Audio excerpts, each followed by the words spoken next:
What's up, guys? In this training, I'm going to go deeper into message-driven targeting, specifically around warm traffic. Now, the two types of hooks and headlines that I really like to use with warm traffic in the solution and product aware category in the levels of awareness are problem solution hooks and promise hooks and headlines.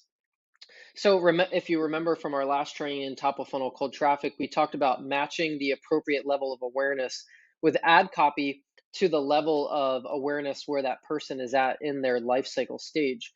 And so, here's a couple of examples of solution and product aware ad copy that you can use in your campaigns. So, an example of problem solution would be something like protect your cat from kidney disease and kidney failure with the magic feline fountain. So, this is a good example of somebody who is now product aware from reading this ad.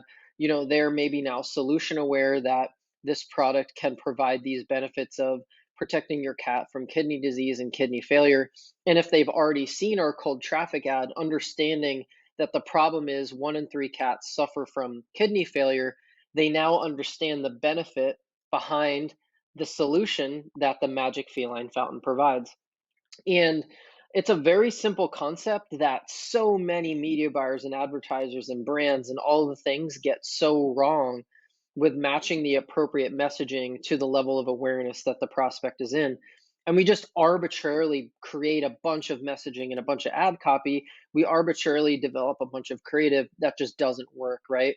And so, again, my philosophy is I'm trying to help you guys minimize the variables and implement frameworks with the highest level of probability that are geared to work. And so here's a really good example of two promise hooks. If you're familiar with Hyros ads and you've seen, ads from Hyros, you'll remember, or you've probably seen something to the effect that Alex Becker says in their campaigns. Hyros lowers ad cost as much as 52% while increasing ad ROI, period.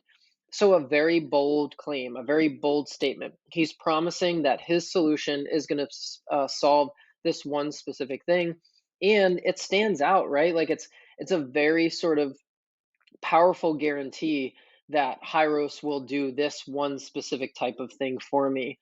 Um, Another really good promise is spend less time finding winning ads. That's just sort of a good example of what we promise here at Creative Testing Mastery is that through the clarity of systems and frameworks that we teach, we really help media buyers creative test in an elite way with a less guesswork and more clarity so that they spend less time finding winning ads. And so here's really good examples of two promise hooks and headlines. Now, you're obviously more solution aware when you're in this sort of campaign. The audiences that you're using here are, middle funnel website visitors, social engagers, video views, things like that. They've seen that top of funnel problem hook or that proclamation hook.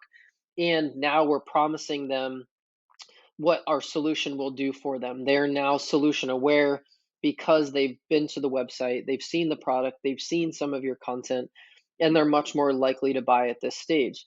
At this level, as you can imagine, as we all know, the ROAS and the CPA, the ROAS is most often typically higher, the cost per acquisition is typically lower. My level of intent is much higher than if I were in cold traffic. And so we want to use high intent messaging here in our remarketing campaigns so that we can drive that cost per acquisition down.